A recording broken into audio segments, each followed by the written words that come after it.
First చాలా మంచి మాట చెప్పారు వెంకట సుబ్బులాంటి, ప్రేమను బట్టి. ఓకే, సో ఎన్ని ఉన్నా కానీ ఆ సంఘంలో ఒకరి మధ్య ఒకరికి ప్రేమ లేకపోతే అది మంచి సంఘము కాదు. అంటే ఇంకా దాంట్లో ఇంకా చాలా లోపం ఉంది. నిజంగా మనుషుల మధ్యలో ప్రేమ లేకపోతే అది కరెక్ట్ ఇంకా కాదు. ఓకే, అన్యోన్య మేమంతా ఒక కుటుంబము, మేమంతా ఒకటి అన్న దృక్పథం ఉండాలి. ఓకే, ఇంకా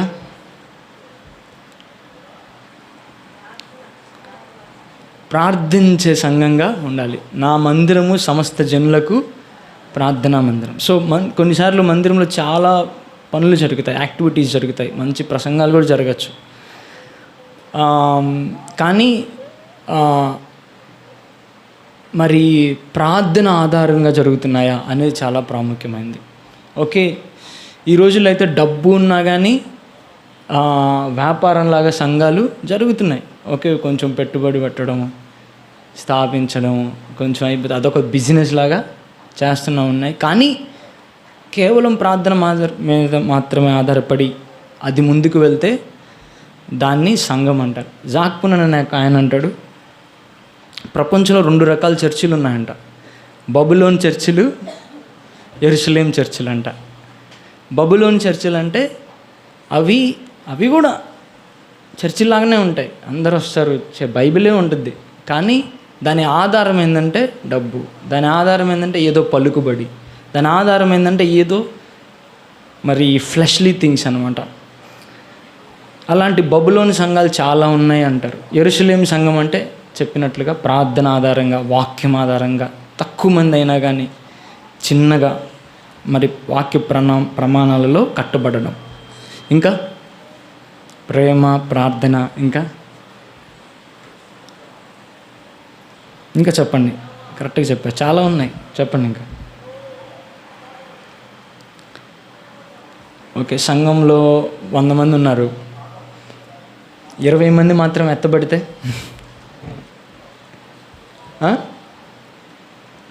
సో రాకడికి మంచిగా సిద్ధపడిన సంఘం. ఓకే, ఎందుకు దేవుడు మరి సంఘంగా సమకూర్చాడు? యేసుక్రీస్తు గురించి వార్త చెప్పి వదిలేయచ్చు కదా. సో మనకి ఇంకా చాలా పెద్ద ప్రాసెస్ ఉంది, మనం ఒక పెద్ద ప్రాసెస్ గుండా వెళ్ళాలి. ఏంటి? మనము క్రీస్తు స్వారూప్యంలోకి ఎదగబడాలి. కాబట్టి మరి క్రీస్తు స్వారూప్యంలోకి వ్యక్తులు వెళ్తూ ఉంటే, అట్లాంటి స్వారూప్యత కలిగిన వాళ్ళు ఉంటే అది సమర్థవంతమైన మంచి సంఘంగా అనుకోవచ్చు. దేవుని రాకడ కొరకు సిద్ధపడిన సంఘం. మరి 10 మంది కన్యకల్లో ఎంతమంది సిద్ధపడి ఉన్నారు? 5 మాత్రమే సిద్ధపడ్డారు. 5 సిద్ధపడలేదు, దేవుని రాకడ గురించి సిద్ధపడలేదు. సో సిద్ధపాటు లేని వారిని మనం మంచి సంఘంగా అనొచ్చా? అనలేము కదా. ఇంకా చెప్పండి, ఇంకా చెప్పండి, చాలా చెప్పచ్చు కదా అట్లా. సో వాక్యానికి అనుగుణంగా ఉంటూ, ఒకే వాక్య ప్రమాణాల బట్టి వెళ్తూ క్రీస్తు స్వారూప్యంలోకి ఉండబడే సంఘంగా ఉండాలి. ఓకే, అందుకనే పౌలు భక్తుడు ఏమంటాడు? కొలస్సీలకు రాసిన పత్రిక 1:28 చూడండి.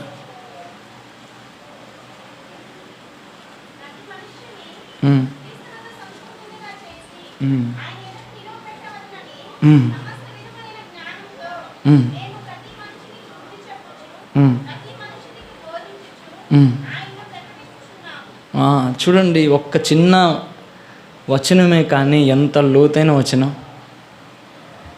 అక్కడ ఏమనుంది? ప్రతిదానికి, ప్రతి మనుషునికి. ఒక 150 మంది ఉంటే 150 మందికి, 300 మంది ఉంటే 300 మందికి, ప్రతి మనిషికి. ఏం చెప్తున్నానంట? చదవండి, చెప్పండి. క్రీస్తునందు సంపూర్ణునిగా చేసి, ప్రతి మనుషుల్ని క్రీస్తునందు సంపూర్ణునిగా చేయాలని ఆయన ప్రయాసపడుతున్నాడంట. అది సంఘం యొక్క గోల్, అది సంఘం యొక్క మరి మరి గోల్ అయి ఉంది, అంటే ఫోకస్ అయి ఉంది. ఇది మనకు కూడా తెలిసి ఉండాలి. ఓకే, చేసేవారికే కాదు, మరి ట్రైనింగ్లో ఉన్న భాగమయ్యే వాళ్ళు మనందరికీ తెలియాలి. ఓకే, నా గోల్ ఇది నేను ఒకరోజు క్రీస్తు రాబోతున్నాడు, ఆయన ముందు నేను నిల్చోబోతున్నాను. సో ఆయన ముందు నిల్చున్నప్పుడు నాలో ఏ తప్పు, ఏ బలహీనత, ఏ అపవిత్రత కానీ, అవిధేయత కానీ ఏది ఉండకూడదు. ఓకే, ఈ గోల్ కొరకే దేవుడు మనల్ని సంఘంలో ఉంచాడు. అందుకే దేవుని బిడ్డలు ప్రయాసపడుతున్నారు, అందుకే దేవుడి బిడ్డలను దేవుడు పెట్టారు. ఇది చాలా ప్రాముఖ్యమైనది. అదే మాట మళ్ళీ మనం చూస్తాము. నేను చాలాసార్లు చూపించాను, ఇది మళ్ళీ చూపిస్తున్నాను. గలతీయులకు రాసిన పత్రిక 4:19.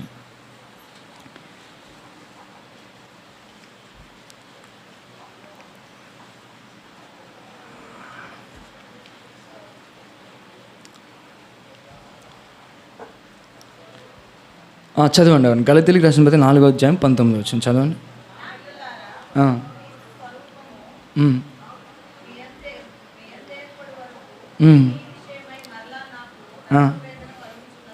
చూడండి, ప్రసవ వేదన కలుగుచున్నది. ఫస్ట్ ప్రసవ వేదన ఎప్పుడు? పుట్టేటప్పుడు. ఓకే, పుట్టేటప్పుడు అంటే ఆత్మీయంగా మనం మాట్లాడుకుంటే రక్షించబడేంత వరకు. ఓకే, సువార్త చెప్పడము రక్షించబడిన తర్వాత మళ్ళీ ప్రసవ వేదన ఎందుకు? క్రీస్తు స్వరూప్యత కొరకు. అంటే ఏంటి? దేవుని గురించి కొన్ని మాటలు చెప్తాం, వెంటనే వింటారా? వినరు, లోబడరు.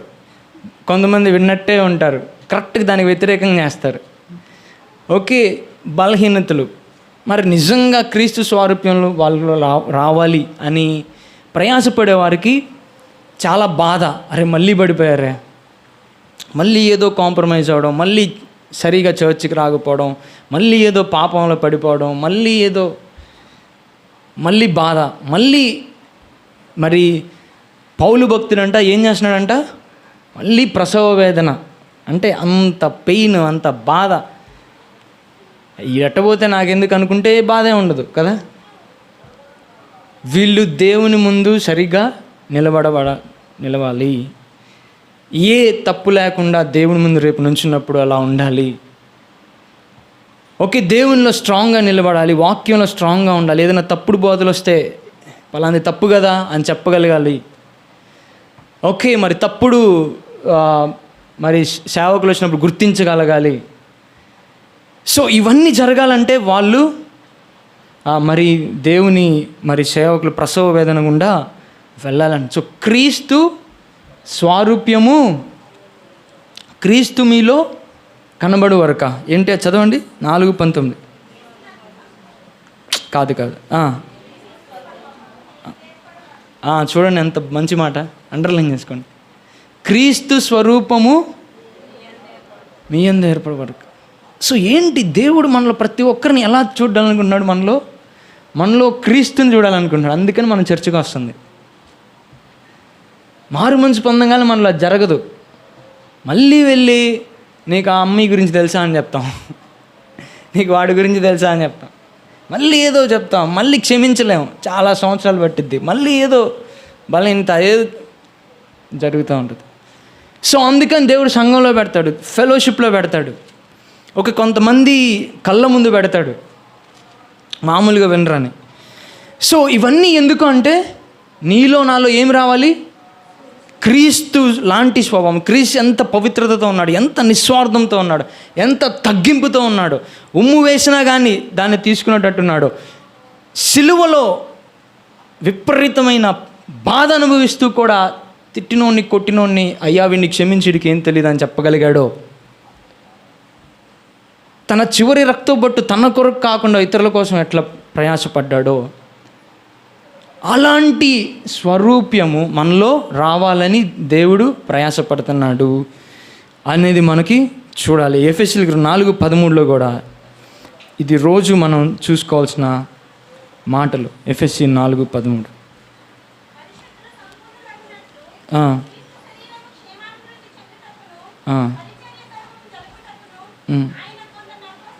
ఓకే, పరిశుద్ధులు ఏమవ్వాలంట? సంపూర్ణులు అవ్వాలి. పరిశుద్ధులు ఏమవ్వాలి? సంపూర్ణులు అవ్వాలి. మనం ఎందుకు సంఘంగా మరి వస్తున్నాము అంటే మనం ఏమవ్వాలి? సంపూర్ణత అంటే ఏంటి? క్రీస్తు స్వారూప్యత, క్రీస్తులాగా అవ్వడం. సరే, మరి ఇప్పుడు క్రీస్తులాగా అవ్వాలంటే మనం ఏం చేయాలి? క్రీస్తులాగా అవ్వాలంటే మనం ఏం చేయాలి? ఇప్పుడు మనం క్లియర్గా చూసుకున్నాం. ఏమని? నా గోల్ ఏంటి, నా ఎయిమ్ ఏంటి? నేను ఒక ఉద్దేశంతో వస్తున్నాను ఇక్కడికి. ఏదో చర్చికి రావాలి కాబట్టి, లేకపోతే ఏదో కీడు జరిగిద్ది కాబట్టి, లేకపోతే ఎవరైనా ఇంప్రెస్ చేయాలని కాబట్టి, మనం క్రైస్తవులం కాబట్టి మనం వెళ్ళాలి, ఇవన్నీ కాదు. నేను చాలా సీరియస్ సిన్సియర్ గోల్తో వెళ్తున్నాను. ఏంటది?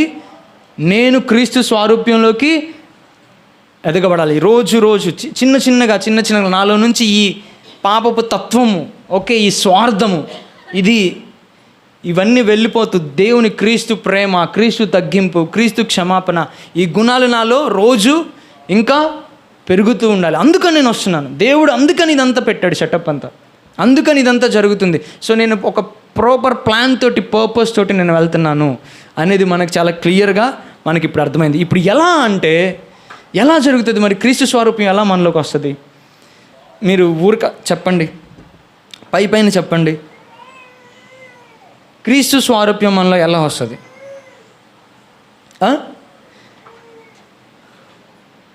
బాగా చదివే వాళ్ళలాగా నేను చదవాలనుకో ఏం చేయాలి?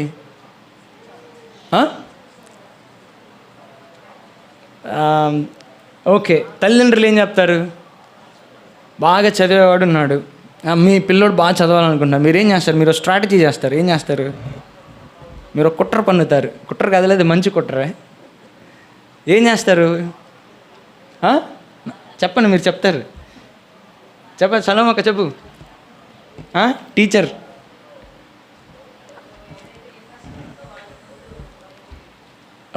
మీరు ఇటు బాగా చదవాలనుకుంటున్నారు, మీరేం చేస్తారు? చెప్పండి. వాళ్ళకి ఏం కనిపిస్తారు?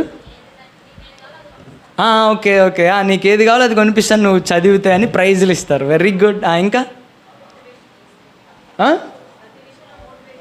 మోటివేట్ చేస్తూ ఉంటారు. మంచిగా వచ్చినాయి మార్కులు, ఇంకా కానీ నైస్, ఇంకొంచెం బాగా చదువు అంటారు. Very good. ఇంకా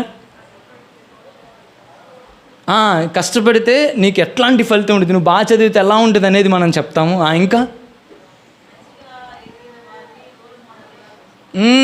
వెరీ గుడ్. సో బాగా చదివిన వాళ్ళ గురించి చెప్తా ఉంటాం. అన్న చూడు ఎంత బాగా చదివాడు, అక్క చూడు ఎంత బాగా చదివిందో, ఆ తమ్ముడు చూడు ఎలా బాగా చదివాడు. ఇంకా ఏం చేస్తాము?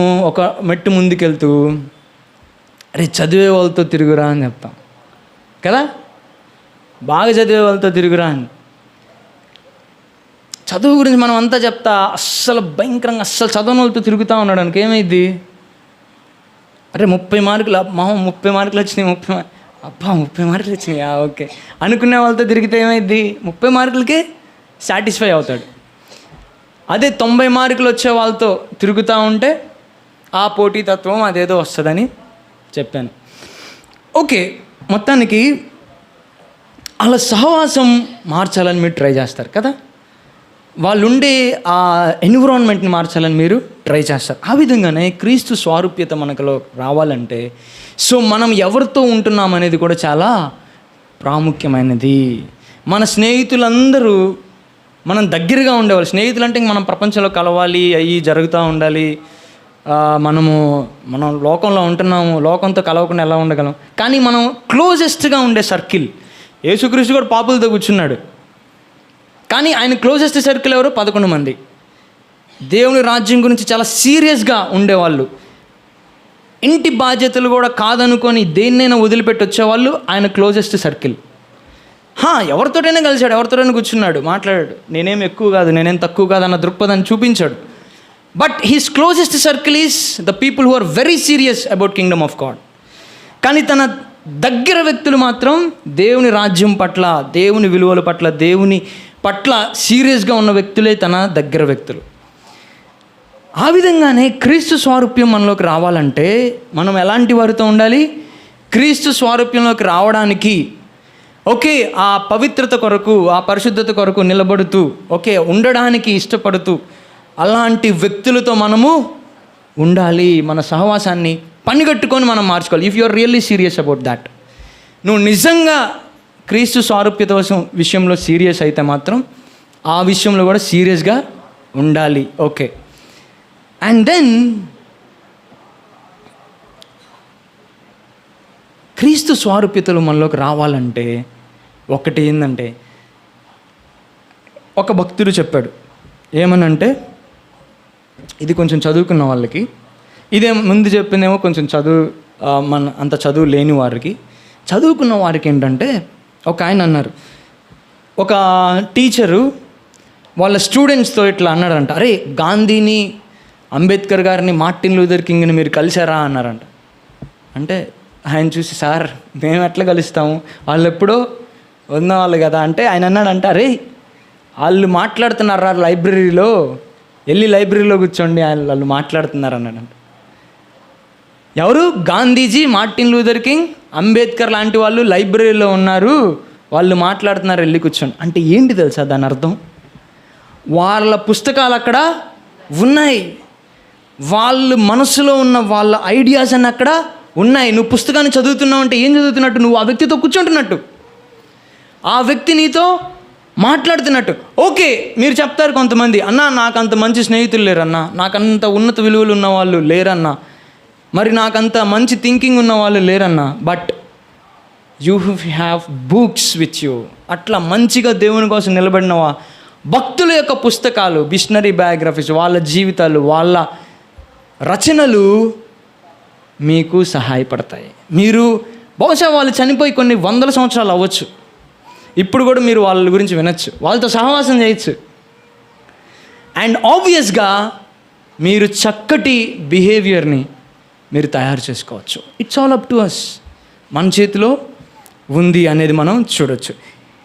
సో ఒక సంఘాన్ని, ఒక సామర్థ్యతను వీటన్నిటితో మనము కొలుస్తూ, మరి ఇంకా అత్యున్నతమైనది ఏంటంటే యేసుక్రీస్తును చూస్తూ చూస్తూ చూస్తూ చూస్తూ చూస్తూ ఉంటే ఆయన స్వారూప్యత మనలో వస్తూ ఉంటుంది. We should intentionally try to see Jesus. ఆయన ఎలా మాట్లాడాడు, ఆయన ఎలా ప్రార్థన చేశాడు, ఆయన ఎక్కడ ఉంచున్నాడు, ఎట్లా చేశాడు, ఎలా, దీనంతటిని ఎక్కువగా స్టడీ చేస్తూ ఉండాలి, ఎక్కువ ఆయన చూస్తూ ఉండాలి, ఎక్కువగా ఆయనతో సమయం గడుపుతూ ఉండాలి. నువ్వు ఎవరితో ఎక్కువ సమయం గడుపుతావు వారిలాగా, చాలా సింపుల్ ట్రిక్. నువ్వు ఎక్కువ సమయం ఎవరితో గడుపుతున్నావు వాళ్ళలాగానే నువ్వు తయారవుతావు. నువ్వు ఎక్కువ సమయం దేవునితో గడుపుతూ, ఓకే, దేవుని విషయాల పట్ల సీరియస్గా ఉన్న వాళ్ళతో గడుపుతూ, లేకపోతే వాక్యంతో గడుపుతూ, ఓకే, సో మరి ప్రార్థనలో గడుపుతూ, అలాంటి పుస్తకాలతో గడుపుతూ ఉంటే దేవుని స్వారూప్యత మనకి వస్తుంది. సో ఇంటెన్షనల్గా మనం దీన్ని చేయాలి. దీనికి ఉల్టా మీకు తెలుసు. దీనికి ఉల్టా ఏంటి? సైతాను స్వారూప్యత. సీరియల్, సినిమాలు చూస్తే ఏమవుతుంది? క్రీస్తు స్వారూప్యత వస్తుందా? నిద్ర పగలు సినిమాలు చూసి నాకు మంచి మంచి మంచి కళలు రావట్లేదంటే, ఒక ఆమె ఉంది మా చర్చిలో,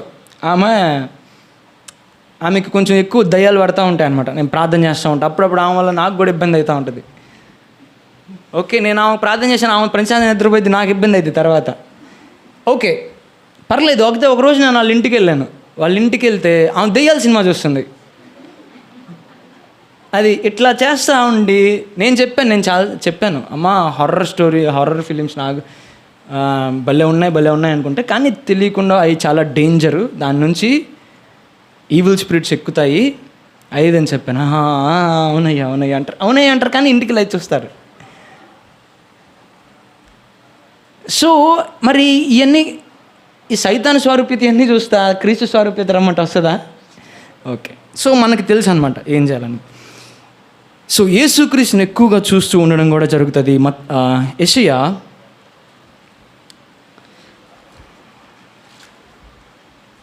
గ్రంథము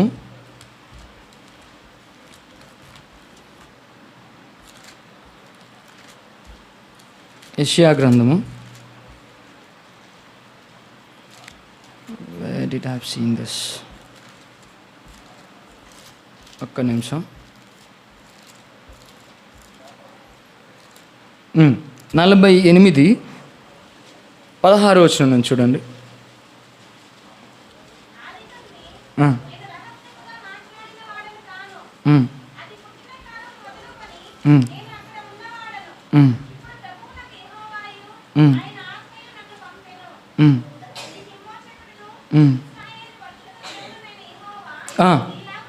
ఈలాగు సెలవిస్తున్నాడు. చూడండి ఒక్క నిమిషం. యెషయా గ్రంథము 48వ అధ్యాయము 17వ వచనం అక్క చదువుతుంది. ఇప్పుడు ఈలాగు సెలవిస్తున్నాడు. ఎవరు? యేసయ్య. దేవుడు ఈలాగు సెలవిచ్చింది. ఏమని సెలవిస్తున్నాడు? జాగ్రత్త చూడండి. నీకు ప్రయోజనం కలిగినట్లు నీ దేవుడు నాకు యెహోవాకు నేనే నీకు ఉపదేశము చేయుదును, నీవు నడవవలసిన త్రోవను నిన్ను నడిపించెదను. ఓకే, దేవుడు ఏం చెప్తున్నాడు?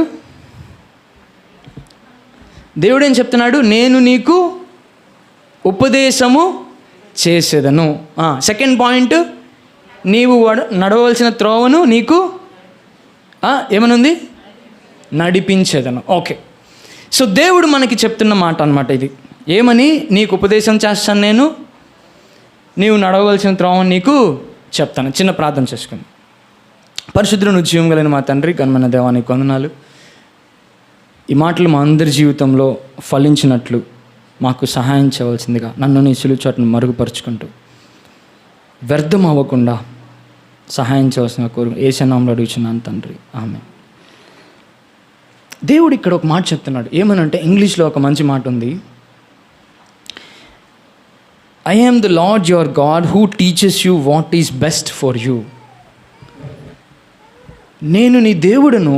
మనం దేవుడు యొక్క క్వాలిటీస్ని మనము జ్ఞాపకం చేసుకునేటప్పుడు, దేవుని యొక్క గుణగణాలు మనం జ్ఞాపకం చేసుకునేటప్పుడు చాలా గుణాలను మనం జ్ఞాపకం చేసుకున్నాం. ఆయన ప్రేమమయుడు, ఆయన మనకి అడిగినవన్నీ ఇచ్చే దేవుడు, మనకి రక్షణనిచ్చాడు, ఓకే, మనకి ప్రొటెక్షన్ ఇస్తాడు, మనల్ని కాపాడుతాడు, మనల్ని పోషిస్తాడు. అట్ ద సేమ్ టైం దేవునిలో ఉన్న ఒక క్వాలిటీ ఏంటంటే, our God is an wonderful guide. మన దేవుడు మంచిగా మనకి ఏం చేసేవాడు? ఉపదేశం చేసేవాడు. ఉపదేశం చేసేవాడు అంటే నేను ఎప్పుడే ఈ మాట చెప్తాను. ఏమనంటే, దేవుడు అంటే మనకి జన్మనిచ్చి మనల్ని వదిలేసే దేవుడు కాదు. అనుదిన జీవితంలో మనకి ప్రతిరోజు ఎన్ని చాయిసెస్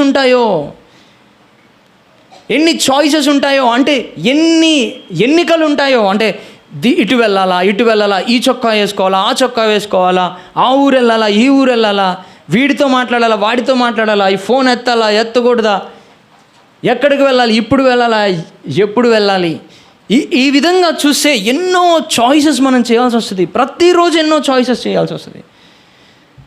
కనీసం ఒక వ్యక్తి సుమారు 50-70 చాయిసెస్ ఒక రోజులో చేయాల్సి వస్తుందంట. అంటే ఇదా అదా. సో మన దేవుడు మనకు కేవలం రక్షణ ఇచ్చి మనల్ని అలా వదిలేసే దేవుడు కాదు. ఇక్కడ ఒక మంచి మాట చెప్తున్నారు. ఏమనంటే, దేవుడు చెప్తున్నాడు, నేను నీకు ఉపదేశం చేస్తాను. అంటే నిన్ను వదిలిపెట్టినాను నేను. నీకు బెస్ట్ ఏంటనేది, నీకు పర్ఫెక్ట్ ఏంటనేది, నీవు పెరిగిన పరిస్థితులను బట్టి, నీకు తెలిసిన విధానాన్ని బట్టి, నీకున్న ఫ్రెండ్స్ని బట్టి, నువ్వు పుట్టిన ప్రదేశాన్ని బట్టి, నువ్వు పెరిగిన విధానాన్ని బట్టి, నీకు తెలిసిన విషయాలను బట్టి నీకేదో బెస్ట్ నాకు తెలుసు. నీ బెస్ట్ నాకు తెలుసు. ఇంగ్లీష్లో బెస్ట్ అని ఉంది. నీకు పర్ఫెక్ట్ ఏంటి అనేది నాకు తెలుసు. కొన్నిసార్లు మనం అంటాం కదా, అరే ఈ కలర్ నీకు అంత కరెక్ట్గా ఉండదు, ఆ కలర్ నీకు అంత కరెక్ట్గా ఉండదు, లేకపోతే ఈ విషయంలో ఇది అంత సెట్ అవ్వదు. సో దేవుడు ఎవరు ఈ మాట చెప్తున్నాడు అనేది మనం గుర్తు చేసుకోవాలి. మనల్ని సృష్టించిన సృష్టికర్త మన పాస్ట్ అండ్ మన భవిష్యత్తు తెలిసిన సృష్టికర్త ఏమంటున్నాడు? నేను నీకు ఉపదేశము చేసేదను అని చెప్తున్నారు. So one most important thing మనం ఇక్కడ తెలుసుకోవాల్సింది ఏంటంటే, దేవునికి ఒక ప్లాన్ ఉంటుంది మన పట్ల. మనము ఏదో గాలికి కొట్టినట్టుగా ఎట్లా పడితే అలా జీవించడానికి రక్షింపబడలేదు.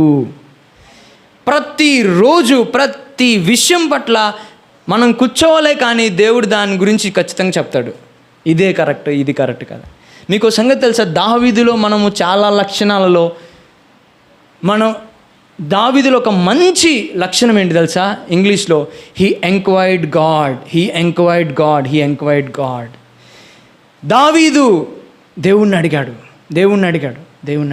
అరే ఆయన దేవుని భక్తుడే, ఆయనకి చాలా దేవుని గురించి తెలిసే, ఆయన రాజే, ఆయన ఒక పెద్ద వారియరే. అయినా కానీ తను చేసే ప్రతి డెసిషన్లో ఏం చేసేవాడు? అయ్యా, తన బలం మీద ఆధారపడేవాడు కాదు, తన శక్తిని చూసుకునేవాడు కాదు. ఏమనేవాడు? కూర్చునేవాడు. అయ్యా వెళ్ళమంటావా యుద్ధానికి? అయ్యా చెయ్యమంటావా? అయ్యా ఉండమంటావా అని అడిగేవాడు. అలా అడగకుండా వెళ్ళినప్పుడు ఆయనకి ప్రమాదం కూడా జరిగింది. అడగకుండా ఒక యుద్ధానికి వెళ్తాడు. ఏమవుతుంది? విపరీతమైన నష్టం వస్తుంది. ఆ తర్వాత తను తెలుసుకొని, అయ్యా నేను నిన్ను అడగకుండా యుద్ధానికి వెళ్ళాను, చాలా కోల్పోయాను అంటే అప్పుడు తర్వాత వచ్చి మళ్ళీ ప్రార్థన చేస్తే అప్పుడు దేవుడు గడించండి, అప్పుడు వెళ్తే డబుల్ తను విజయం సాధిస్తాడనమాట. సో ఈ రోజున దేవుడి మాటలు తీసుకోక మనం చాలాసార్లు తెలిసి తెలియక, అరే దేవునికి ఒక ప్రణాళిక ఉంటుంది, అరే దేవునికి కూడా ఒక ఆలోచన ఉంటుంది, నీవు నడవవలసిన మార్గం నీకు చూపించదును అంటే నీకు ఒక మార్గాన్ని ఆయన సెట్ చేశాడు. కానీ చాలాసార్లు మనము ఆ మార్గం గురించి దేవుణ్ణి అడగము. మనకి ఎట్లా వస్తే అట్లా వెళ్ళిపోతూ ఉంటాం. ఎప్పుడో కొంచెం ప్రమాదం జరిగినప్పుడు ఏమంటాం? అయ్యా ఏందా అట్లా జరిగిందంటాం. కానీ దేవుని వాక్యం ఈరోజు మీ ముందుకు వచ్చి చెప్తుంది, దేవుడు మీతో చెప్తున్నాడు, సైన్యములకు అధిపతి యెహోవా చెప్తున్నాడు ఏమనంటే, నీవు నడవవలసిన మార్గము నీకు నేను నడిపిస్తాను అంటున్నాడు. సో అంటే దీన్ని బట్టి క్లియర్గా ఉంది, నా పట్ల దేవునికి ఒక ప్రణాళిక ఉంది, నా పట్ల దేవునికి ఒక మార్గం ఉంది. అయ్యా ఆ మార్గంలో నన్ను నడిపించు. మనకి వేరే వాళ్ళ మార్గంలో మనం వెళ్ళాల్సిన అవసరత లేదు. ప్రతి ఒక్కరి పాత్ వేరండి. ఓకే, సలోమ్ అక్క చెప్పింది ఒక మాట, ఏమనంటే ఒక్కొక్కరు ఒక్కొక్క దాంట్లో ఉత్తీర్ణులుగా ఉంటారు. కొంతమంది బాగా పాడగలరు, కొంతమంది బాగా డ్యాన్స్ వేయగలరు, లేకపోతే కొంతమంది బాగా మరి ఇన్స్ట్రుమెంట్స్ ప్లే చేయగలరు. ఓకే, కొంతమంది బాగా డ్రాయింగ్ వేయగలరు. ఓకే, సో దేవుడు మనల్ని విలక్షణ రీతిగా మనల్ని తయారు చేశాడు. ఓకే, మరి ప్రతి ఒక్కరి మార్గాలు కూడా వేరుగా ఉంటాయి. మనందరం బిల్లీ గ్రామ్స్ అవ్వలేము. ఓకే, మనందరం జాన్ వెస్లీస్ అవ్వలేము. ఓకే, మనందరము పలానా డానియల్స్ అవ్వలేము, జోసెఫ్స్ అవ్వలేము. సో దేవుడు మనందరికీ ఒక వేరు మార్గాలు. ఇప్పుడు మన పరిస్థితి ఏంటి? మనం ఏం అడగాలి అంటే, దేవుడా నా పట్ల నువ్వు ఉంచిన మార్గం ఏంటి? నన్ను ఎట్లా తీసుకెళ్తావు అని దేవుడు నేను అడగాలని కోరుకుంటున్నాడు. ఎలా పెడితే అలా మనం జీవించాలని దేవుడు కోరుకోవట్లేదు దయచేసి. ఓకే, ప్రతి విషయంలో మీకు అర్థమైన రీతిలో నేను నిన్న శుక్రవారం రోజు నా ఫ్రెండ్ వాళ్ళ ఇంటికి వెళ్ళాను. ఆమెకు అస్సలు చదువు లేదు, కానీ మంచి ప్రార్థనాపరురాలు. ఆమె 18 సంవత్సరాల వయసులో పెద్దలు పెళ్లి చేశారు, బాబు పుట్టాడు, కొన్ని నెలల బాబు. ఆమె చెప్తుంది, తన హిస్టరీ చెప్తుంది అనమాట. అయ్యా మరి పెద్ద డాక్టర్ ఒక అతను, బాగా సెటిల్డ్ అతను, తనతోటి వివాహం చేయించాలని నన్ను మా పెద్దోళ్ళందరూ అడిగారు. నాకు ఆల్రెడీ వివాహం అయింది, కానీ భర్త వదిలేసి వెళ్ళిపోయాడు, ఆయనకి ఏదో జరిగింది. ఇంకా నన్ను కొన్ని సంవత్సరాలు అయిపోయిన తర్వాత, ఇంత యవనస్తురాలివి, నువ్వు ఇలా ఉండడం మంచిది కాదు, నువ్వు ప్రార్థన చేసుకుంటే. నాకు అప్పుడు యేసయ్య గురించి ఎవరో కొంతమంది చెప్పారు. ఆమె రెడ్డిసాము, నాకు దేవుని గురించి చెప్పారు. అయ్యా అప్పుడు యేసుక్రీస్తు గురించి నాకు తెలుసు, ఇప్పుడు నేను పెళ్లి చేసుకోవాలా వద్దా నాకు తెలీదు. బాబు పుట్టాడు, అతను నా బాబుని చూసుకోవడం నాకు తెలీదు. అసలు ఇదంతా కాదు, నా దేవుడికి ఇది ఇష్టమో కాదో కనుక్కోవాలనేది. నాకు ఆ మాట విని ఎంత సంతోషం అనిపించింది. అబ్బా, దేవుణ్ణి కొన్ని రోజుల్లోనే తెలుసుకుంది. ఆమెకి ఈ ఆలోచన వచ్చింది, నేను ఏం చేయాలనేది కాదు, నా దేవుడు ఏం కోరుకుంటున్నాడు అనేది. నిజంగా నేను అంటాను, మన దేవుడు ఏం కోరుకుంటున్నాడు అనేది తెలుసుకొని అది చేస్తే, నేనంటే జాగ్రత్తగా వినండి, మనకి ఇంకా ఏ బీపీ షుగర్లు అక్కర్లేదు, మనం దాని గురించి టెన్షన్ పడాల్సిన అక్కర లేదు. దేవుడు చెప్పాడు, చేశాను, చాలు. ఇంకా మిగతాదంతా ఎవరు చూసుకుంటారు? దేవుని బాధ్యత. మీకు తెలుసు కదా లెక్కలు. నేను చెప్పానయా చెయ్యి అంటే ఎవరిది? నాది బాధ్యత, అంతే కదా. ఏం జరిగినా కానీ ఇంకెవరిది బాధ్యత? నాది బాధ్యత. దేవుడు చెప్పాడు, చేశాను, ఇంకెవరిది బాధ్యత? దేవుడు. మనము సొంత తెలివి, సీరియల్ సినిమాలు తెలివి ఉపయోగిస్తాయి, ఇంకెవరిది బాధ్యత? మనదే బాధ్యత. సో ఇక్కడ చూస్తే చూడండి, దేవుడు ఆ విధంగా చెప్తే అందుకని కింద చూడండి బాధపడుతున్నాడు. 18వ వచనం చూడండి, 18వ వచనం. చూడండి చూడండి చూడండి, దేవుడు ఏం కోరుకుంటున్నాడు? హడ్సన్ వచ్చి నన్ను అడగాలి, ఓకే, నన్ను అడగాలి, అయ్యా నీ మార్గం ఏంటి అని అడగాలని దేవుడు కోరుకున్నానంటే ఇది ఆయన కోరిక. నీ సొంత జ్ఞానంతో ఏదేదో నీకు అనిపించింది చేయాలని దేవుని కోరిక కాదు. అయితే ఇప్పుడు చూడండి, ఆమె చెప్పారు, అయ్యా దేవుణ్ణి కనుక్కోవాలనుకున్నాను, ప్రార్థన చేశాను, నాకు దేవుడు ఒక దర్శనం చూపించాడు. ప్రార్థనలో ఉన్నాను 2 రోజులు 3 రోజులు ప్రార్థనలో ఉన్నాను. ఏంటంటే 2 కొవ్వొత్తులు నేను అక్కడ వెలిగించి వస్తున్నాను. ఇంకొక కొవ్వొత్తిని అక్కడ పెట్టేసి నా కొవ్వొత్తిని నాకు మార్గం కనిపించాలి కదా అని వెనక్కి వెళ్తూ ఉంటే అక్కడ నుంచి శబ్దం వచ్చింది. చర్చిలో ఆ కొవ్వొత్తిని పెట్టాను, చర్చిలో నుంచి శబ్దం వచ్చింది, వదిలిపెట్టకు, వెలిగించిన దాన్ని వదిలిపెట్టకు అని శబ్దం వచ్చింది. అక్కడ ఎవరో పాస్టర్ గారు నాతో చెప్తున్నట్టు, అమ్మా ఏంటి దీన్ని తీసుకునకుండా వెళ్తున్నావు అని చెప్పాను. నాకు అర్థమైందయ్యా, నేను నా బిడ్డని వదిలిపెట్టకూడదని. నిజంగా మనకి దేవుని చిత్తం తెలుసుకోవాలని ఆశ ఉంటే, ఆమెకి చదువు లేదు, కానీ దేవుడు తర్వాత పెద్ద కారు పంపించి, ఆ రోజుల్లో మరి 10-20 సంవత్సరాల క్రితం పెద్ద కారు పంపించి, చాలామంది పలుకుబడి ఉన్న వాళ్ళని పంపించి, అప్పట్లో రెడ్డిస్లో వాళ్ళ తాతగారు మంచి ధనవంతుడు అన్నమాట, పంపిస్తే నా దేవుడు వద్దన్నాడు, నేను చేసుకున్నాను. ఇప్పుడు నాకు చాలా బెస్ట్ ఫ్రెండ్ తమ్ముడు. సో నిజంగా మనము అయ్యా నీవు చెప్పిన మార్గం పట్ల నేను వెళ్ళాలి అని కోరుకుంటే, చదువు లేకపోయినా కానీ, చాలామంది నా చదువులేదు అంటారు. మనసు మనది నిర్మలంగా ఉండి, అయ్యా నేను నీ చేయాలనుకుంటున్నాను, నాకు తెలియజేయంటే దేవుడు చాలా రకాలుగా తెలియజేస్తాడు. చదువు లేకపోయినా కానీ తెలియజేస్తాడు.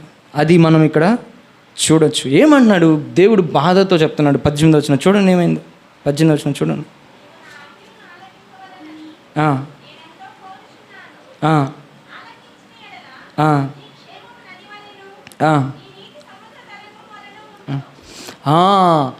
నీ క్షేమం ఎలా ఉంటుందంట? నీ క్షేమము నది వలె, నీ నీతి సముద్ర తరంగముల వలె ఉంటుంది.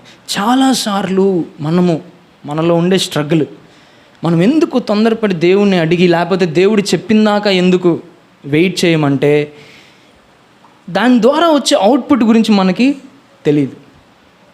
అరే దేవుని గైడెన్స్లో నేను వెళ్తే నేను పొందగలిగేది ఏంటి అనేది మనకి తెలియదు. అందుకనే మనం చాలాసార్లు తొందరపడతాం. అందుకనే చాలాసార్లు మనం అసలు అడగము. ఏమన్నాడు? నీ క్షేమము ఎలా ఉంటుందంట? నది వలె ఉంటుంది. ఇంగ్లీష్లో ఉంది అంతే, your peace shall be like a river. మనసులో ఎంత శాంతి ఉంటుందంటే నది లాంటి శాంతి ఉంటుంది, చక్కటి శాంతి ఉంటుంది, నిర్మలమైన శాంతి ఉంటుంది. నా మాటలు, నా గైడెన్స్ని తీసుకొని నువ్వు వెళ్తే నీ క్షేమం ఉంటుంది. కానీ సీరియల్ చూసి, సినిమాలు చూసి, లేకపోతే ఎవరో చెప్పిన మాటలు చూసి ఏదో సొంత జ్ఞానంలో క్షేమం ఉందనుకుంటాం, ఏదో మన దిమాగ్తో క్షేమం ఉందనుకుంటాం, నష్టపోతాం. ఇంకా చూడండి ఇంకా 19 నిమిషం చదవండి.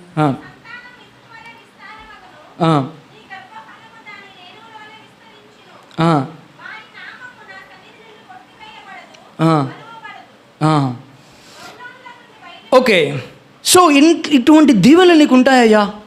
నీ సంతానం విస్తరించబడుతుంది. లేకపోతే ఫర్ ఎగ్జాంపుల్ దాన్ని ఆత్మీయంగా తీసుకుంటే నువ్వు చాలామందికి ఫలభరితంగా ఉంటావు, నువ్వు చాలామందికి దీవెనకరంగా ఉంటావు, నీ వల్ల చాలామంది దీవించబడతారు. నేను నీకు ఉంచిన మార్గం చొప్పున నువ్వు నన్ను అడిగి దాని చొప్పున నువ్వు వెళ్ళావంటే నీకు వచ్చే బెనిఫిట్ అమేజింగ్. మరి కీర్తన 106:24 కూడా తీయద్దు, రమ్యమైన ప్రదేశం మీకు ఇవ్వాలనుకున్నాను. దేవుడు ఇవ్వాలనుకున్నది ఏంటి అనేది మనకు అర్థమైతే మనం ఖచ్చితంగా వెయిట్ చేస్తాం. దేవుడు మనకి ఇవ్వాలనుకున్నది ఎంత బెస్ట్ది అనేది మనకి తెలిస్తే మనం ఖచ్చితంగా దేవుని అడుగుతాం. సో ఇక్కడ మనము జ్ఞాపకం చేసుకోవాలి, అయ్యో నువ్వు అడగాల్సింది కదా అంటున్నాడు దేవుడు. నీ క్షేమం ఇలా ఉండేది కదా, నీ దీవెన ఇలా విస్తరించేది కదా అని దేవుడు బాధపడుతున్నాడు. ఇప్పుడు చూడండి 20వ వచనంలో ఏమంటున్నాడు,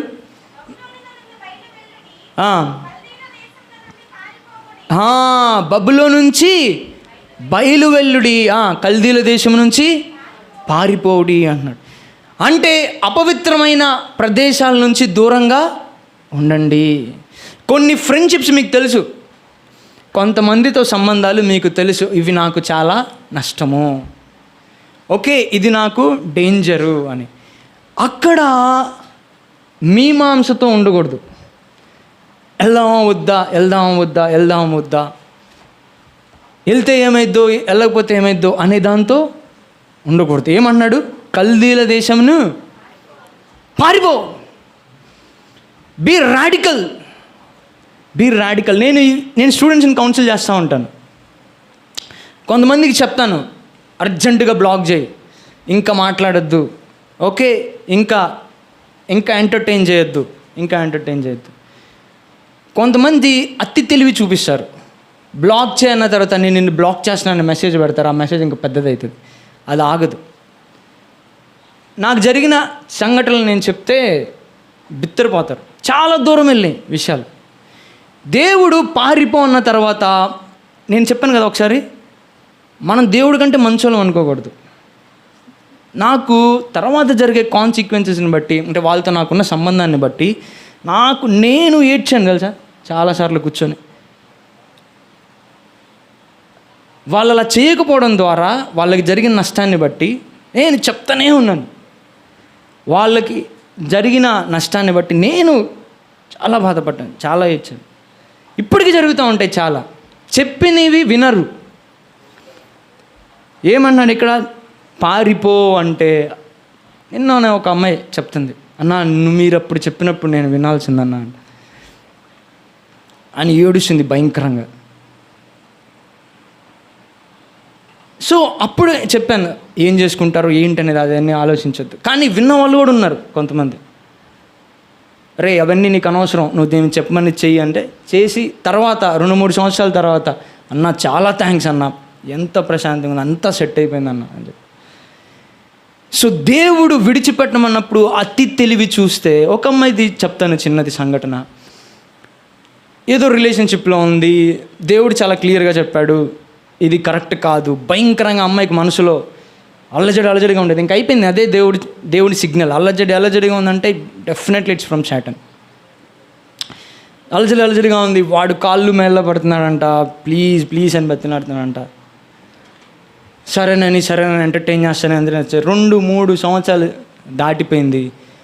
ఇప్పుడు సడన్గా సరేలే దేవుని చిత్తం అయితే చేసుకుందాం అని 3-4 సంవత్సరాలు అట్లా చేసిన తర్వాత ఇప్పుడు సడన్గా వేరే వాడిని పెళ్లి చేసేసుకుంది. వాడి పరిస్థితి ఏంది? ఆ 3 నెలలను వదిలిపెట్టుంటే 3 నెలలు వదిలిపెట్టుంటే పర్లేదు, 4 సంవత్సరాల తర్వాత వదిలిపెట్టడం ద్వారా ఇంకా బ్రోక్ అవుతున్నాడు వాడు. సో దేవుడు చెప్పిన తర్వాత మనం అతి తెలివి ప్రయోగించకూడదు, దేవుడికి మనం చెప్పకూడదు. ఏమంటున్నాడు, నువ్వు అక్కడి నుంచి పారిపో, అక్కడ ఉండకూడదు. చదువు 21 చదవండి.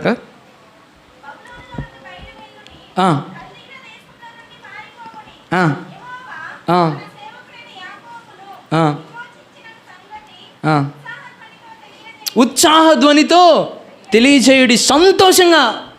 దేవుడు ఒకటి చెప్తే ఎట్లా ఒబే చేయాలంటే, వామ్మో ఏమైద్దో అనుకోను. దేవుడి నుంచి వచ్చిందా కత్తం బాత్ అయిపోయింది. ఇంకా కరెక్ట్గా దేవుడు చెప్పాడు, అయిపోయింది, ఇంకా సినిమా అయిపోయింది, క్లోజ్.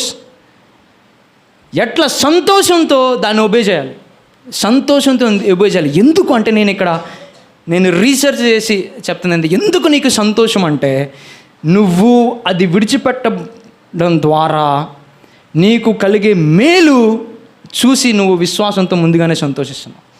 నీకు దేవుడు ఇచ్చేది చూసి నువ్వు విశ్వాసంతో సంతోషిస్తున్నావు. ఆ పరిశుద్ధాత్మ దేవుడు, ఇంకొక సిస్టర్ చెప్పారు, పరిశుద్ధాత్మ దేవుడు క్లియర్గా ఒక విషయం గురించి చెప్పాడంట. నువ్వు పలానా వ్యక్తిని ఎంటర్టైన్ చేస్తే నీ మనశ్శాంతికి చాలా ప్రమాదము. ఆ సిస్టర్ గారు ఎంటర్టైన్ చేశారు, ఓకే, ఇప్పుడు చాలా భయంకరంగా స్ట్రగుల్ అవుతున్నారు. నీకు పొందబోయే మేలు ఏంటి అనేది నీకు తెలియదు. అందుకనే దేవుడు చెప్పింది వెంటనే చేస్తే ఏమవుతుందంట? సంతోషించండి, ఆనందించండి. మనము దేవుడు చెప్పింది చేసి చాలా సంతోషంగా చేయొచ్చు. ఎందుకంటే దేవుడు వద్దన్నది అది ఖచ్చితంగా నాకు కీడు, అంతే. ఇంకంతకంటే నాకు లాజిక్ అవసరం లేదు. దేవుడు నాకు ఉంచింది, అందుకనే నేను నీకు ఉపదేశం చేసిన. I know what is best for you అనేది ఇక్కడ మనకు చూడొచ్చు అనమాట. అయితే దేవుడి మాట వింటే మనకేమైనా తక్కువ అవుతుందా? దేవుడి మాట వింటే మనకేమైనా తక్కువ అవుతుందా? 21వ వచనం చూడండి.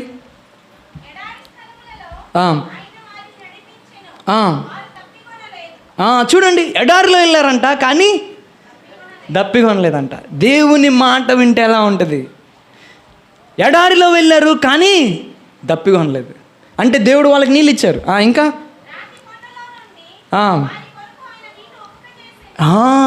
దేవుడు మిరకల్స్ చేసి వాళ్ళకి ప్రొవైడ్ చేశాడు, అద్భుతాలు చేసి దేవుడు వాళ్ళకి ఇచ్చాడు. దేవుని మాట వింటే God will do miracles on hour behalf. అద్భుతాలు చేస్తాడు దేవుడు. మనం అనుకున్న దానికి, ఊహించిన దానికి ఎక్కువ చేస్తాడు దేవుడు. నా తలంపులు మీ తలంపులు వంటివి కావు, నా ఆలోచనలు మీ ఆలోచనలు వంటివి కావు అంటున్నాడు దేవుడు. అయితే 22వ వచనంలో వార్నింగ్ ఉంది. 22వ వచనంలో వార్నింగ్ ఉంది. ఏముంది?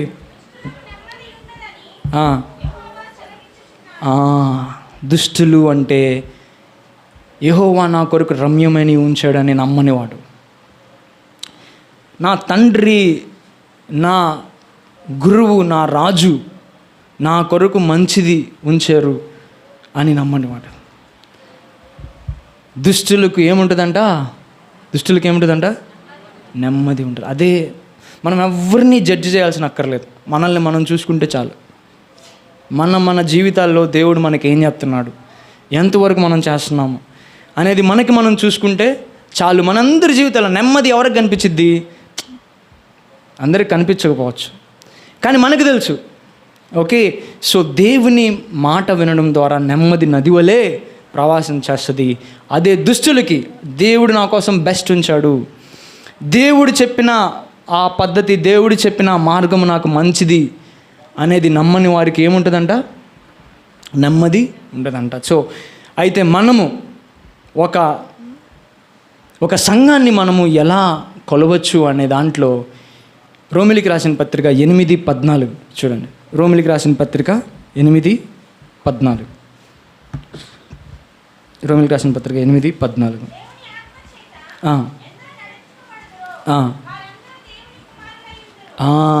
ఓకే, దేవుని ఆత్మ చేత ఎందరూ నడిపింపబడుదురో వారందరూ దేవుని కుమారులయ్యుండెదరు.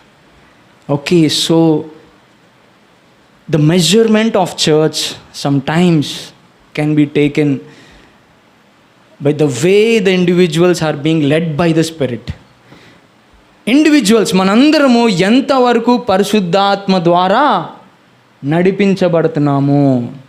మనందరము, పరిశుద్ధాత్మ దేవుడు ఈరోజు మనకు టీచర్, పరిశుద్ధాత్మ దేవుడు ఈరోజు మన గైడ్, వాక్యం మన గైడ్. ఓకే, సో మనము ఎంతవరకు పరిశుద్ధాత్మ ద్వారా నడిపించబడుతున్నాము అనేది కూడా ఒక కొలత. సో పరిశుద్ధాత్మ దేవుడు నీకు నాకు రెడీగా ఉన్నాడు. ఓకే, తన బెస్ట్ పాత్ని చూపించడానికి, ఓకే, తన మంచి మార్గాన్ని. చదువు లేని వారైనా, మీరు ఎంత పెద్ద వయసు వారైనా దేవునికి ప్రణాళిక ఉంది తెలుసా? మీకు చదువు లేకపోయినా కానీ, మీకు చాలా పెద్ద వయసు అయినా కానీ, చిన్న వయసు అయినా కానీ, ఇప్పుడైనా మీరు అడగండి, అయ్యా నేనేం చేయాలని మీరు కోరుకుంటున్నారు? ఈ కొద్ది టైము, ఏ 10 సంవత్సరాలు, ఏ 2 సంవత్సరాలు, ఏదో మీరు నాకు ఉంచిన సమయంలో నేనేం చేయాలంటే ఇప్పుడైనా మీరు అడగచ్చండి. ఇప్పుడైనా మీరు చేయగలిగినట్టు. నాకు కొంచెం బాధగా ఉంటుంది. నేను ఎవరిని జడ్జి చేయను, నేను ఎవరిని కోపను కానీ. నాకు బాధగా ఏముంటుందంటే పెద్దోళ్ళైనా కానీ టైం వేస్ట్ చేస్తుంటే నాకు బాధగా ఉంటుంది. అయ్యే, వీళ్ళ పట్ల కూడా దేవునికి ఏదో ప్లాన్ ఉంటుంది. నీ టైము, ఆ కొద్ది సమయము ఎలా ఉపయోగించాలనేది ఖచ్చితంగా మీరు దేవుని దగ్గర కూర్చొని దేవుడు చెప్తాడు. చదువు లేకపోయినా పర్లేదు.